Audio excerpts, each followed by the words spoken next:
In the following video, we will go over the inventory module. We will cover how to enter in inventory values, how to consume those inventory amounts, as well as how to increase your inventory. Okay, let's go to control. To initially set up your inventory for your parts, you will go to Setup, Pricing Setup. You want to select your part setup and then navigate. Actually, before I do that, I'm going to collapse this first column here and expand my second one a little bit. And now I want to navigate to the actual part I want to increase inventory for, or set up inventory for.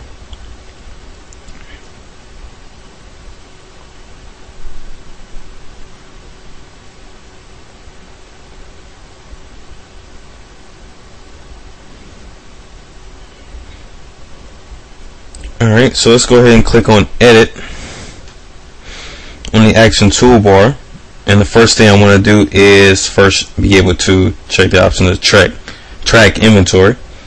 And what that does, it activates the inventory tab, which now I can select it. And what you're going to want to do is count the number of build sheets, for example, that you have for this part, how many you have received, and then as well as how many you have on order, and then fill in that information accordingly. So in this case, let's say I have 5 on order, I received 4, and I've already have 8 sheets build.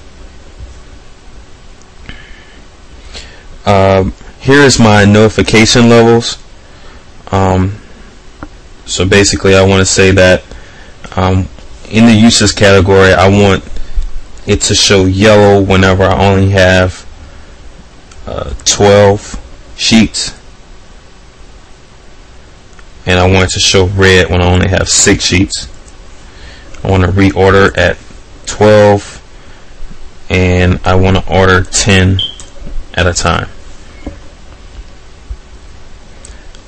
So let's go ahead and save this part, because now it's actually set up. And then the next thing I want to do is use it in an order.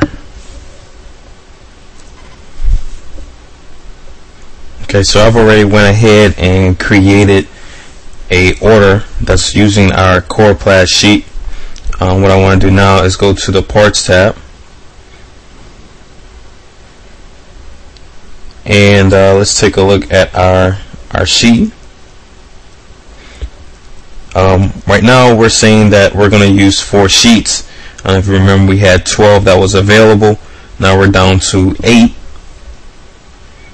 which will then decrease our inventory account for that particular part. So if I right click this,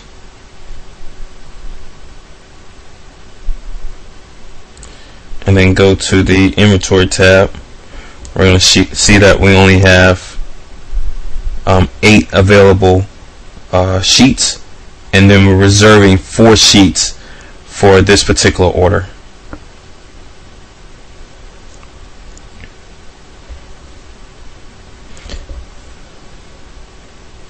Now, whenever the orders move to the built status,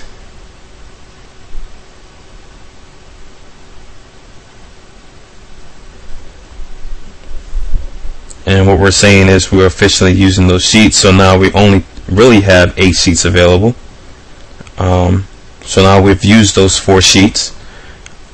The next thing is next thing we probably need to know how to do is how to increase our inventory count. To do so, we would use the bills or receiving documents. So let's go ahead and create a new bill.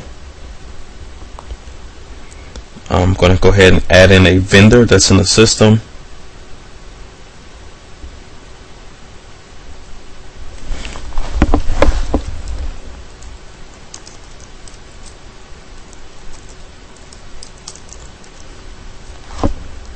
and then now I want to select that particular part.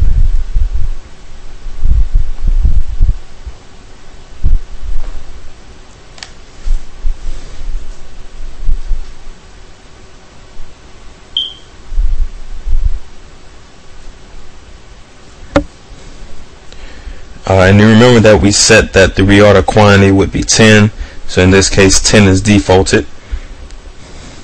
It's pulling up the unit type for this part, which is sheets, and then the unit cost as well,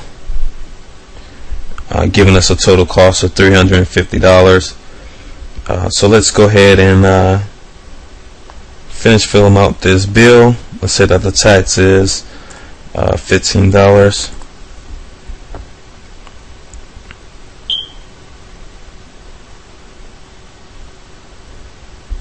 And let's go ahead and save this bill.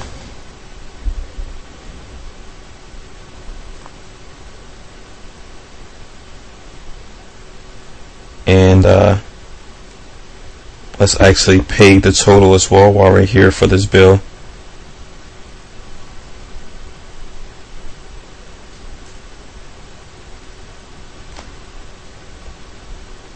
Now let's go to the let's go back to our part, and then you'll notice that the 10 sheets that was from that bill has now been added to the bill portion of this particular part. Now at the end of the year, you may go through and notice that some of these numbers aren't correct. You can go to the adjust inventory button here and then go back and set the numbers to the correct inventory amounts. The inventory module is a additional module. The cost of it is $1,200, and which does not come with any implementation time. But we do recommend that you also purchase an implementation time with the module, somewhere from 4 to 5 hours. This will conclude the video.